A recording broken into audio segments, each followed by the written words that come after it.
నమస్తే. ఏంటండి నా చంద్రబాబు నాయుడు గారు అధికారంలోకి వచ్చిన తర్వాత ఒక్కొక్క పథకం ఇంప్లిమెంట్ చేసుకుంటూ వస్తున్నారు. ఈరోజు ఉచిత బస్సు కూడా మరి ఈరోజు నుంచి ఉచిత బస్సు అన్నారు కదా, ఏంటి ఉచిత బస్సు గురించి ఏమనుకుంటున్నారు? మరి ఉచిత బస్సు ఉంది, బాగానే ఉంది. మరి అంతా లేడీస్కే కదా, మగాళ్ళకేం లేదు కదా అని అనుకుంటున్నాం మేము. అది మరి అట్లా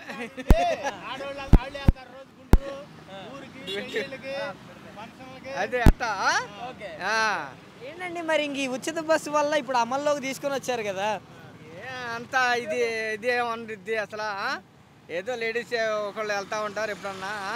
అంత డెవలప్ ఇదేం కాదు దానికి. అది అంటే ఉపయోగం ఉందంటారా ఈ ఉచిత బస్సు వల్ల మీ అవగాహన మేర? ఉపయోగం ఏం ఉండదండి. ఏదో లేడీస్ తక్కువ కదా వెళ్తాం, ఏంటి అట్టైనా అంత ఇదిగానే ఉండిద్ది.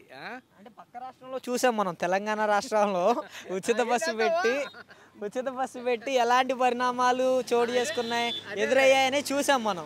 ఇలా రానున్న రోజుల్లో ఇక్కడ పరిస్థితి ఎలా ఉంటుంది? అదేలే, ఏం అలా ఉంటుంది, అట్టగే మార్పులాగా ఉంటుంది. మరి ఏది అటు ఇటు కాకుండా ఉంది ఇప్పుడు. అట్లా ఉంది. మరి తర్వాత మరి అంతా లేడీస్ ఎక్కి నాకు సీటు కావాలని కొట్టుకుంటారు. మరి ఎట జరుగుద్దో ముందు ఒక రకంగా లేదుగా. మరి ఏం చేస్తారో మరి అది అట్లా ఉంది కాదండి. మరి ఇప్పుడు ఈయన జగన్మోహన్ రెడ్డి గారు పులివెందుల్లో బై ఎలక్షన్లు జరిగాయి, జెడ్పీటీసీ. అక్కడ జరిగిన దాంట్లో 6,000 పైచిలు టీడీపీకి మెజారిటీ వచ్చి 600 ఓట్ల దాకా వైసీపీకి రావడం అనేది మీరు ఏమనుకుంటున్నారు దాని గురించి? తెలీదండి నాకు దాని గురించి. అంటే పులివెందుల వైఎస్ఆర్ ఫ్యామిలీకి కంచుకోట వైఎస్ ఫ్యామిలీకి అదేలే. మరి అక్కడ టీడీపీకి 6,000 మెజారిటీ రావడం, వైసీపీకి 600 ఓట్లు రావడం కరెక్ట్ అట్టా? అది ఎందుకని పడిపోయింది, అట్ట పడిపోయింది? అదే అడుగుతున్నాను, కరెక్టేనా? అంటే రిగ్గింగ్ జరిగిందని వైసీపీ వాళ్ళు చెప్తున్నారు. రిగ్గింగ్ జరిగిందనా? రిగ్గింగ్ అప్పుడు 174 వచ్చినప్పుడు రిగ్గింగ్ జరిగిందంటావు ఈయనకి? అప్పుడు జరిగిందంటావు ఈయనకి? అప్పుడు ఎవరు చెప్పలేదుగా. ఇవాళ వీళ్ళకి ఎక్కువ వచ్చినాయని రిగ్గింగ్ జరిగిందని అని అంటున్నారు. పులివెందుల్లో సైతం ఓడిపోయే అంత వ్యతిరేకత వైఎస్ జగన్మోహన్ రెడ్డి గారికి ఉందంటారా? ఉండదుగా. మరి ఉండదు. మరి ఎందుకు? మరి రిగ్గింగ్ జరిగితేనే ఓడిపోయాడు అంటావా? అలా అనట్లేదు నేను, వ్యతిరేకత అనేది ఉందా అంటున్నా.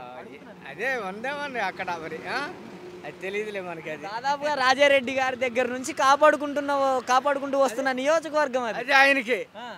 అయినా ఇప్పుడు మరి రిగ్గింగ్ జరిగితేనే ఓడిపోయాడేమని వాళ్ళు అంటున్నారు. ఏమనుకుంటున్నారు? ప్రజల వ్యతిరేకత లేదా రిగ్గింగ్ అంటారు? ఆ రిగ్గింగ్ జరుగుద్దేమో మరి. జరిగితే జరిగి ఉండొచ్చేమో.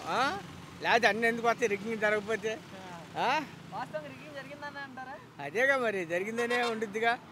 వాళ్ళ ఆలోచనలో రిగ్గింగ్ జరిగింది, మేమే చేయలేదని అంటారు వీళ్ళు. అంతేగాని అంత మెజారిటీ మీకైనా జస్ట్ మీరు ఇప్పుడు దాకా తెలియదన్నారు, నేను చెప్పిన తర్వాత రిగ్గింగ్ జరిగి ఉంటుందని మీరే ఒప్పుకుంటున్నారు. అదేలే, మరి అంత మెజారిటీ వచ్చిందని రిగ్గింగ్ జరిగిందని అనుకుంటారుగా ఎవరైనా. అనుకుంటారుగా. ఉచిత బస్సు వల్ల అయితే ఉపయోగం అనేది లేదు. ఉచిత బస్సు ఏం ఉపయోగం? అది ఏదో చూద్దాం కొన్నాళ్ళ పాటు అని. మరి ఇది అన్నాళ్ళు నిలబెడతారో ఏం చేస్తారో తెలియదుగా. Okay, thank you. అది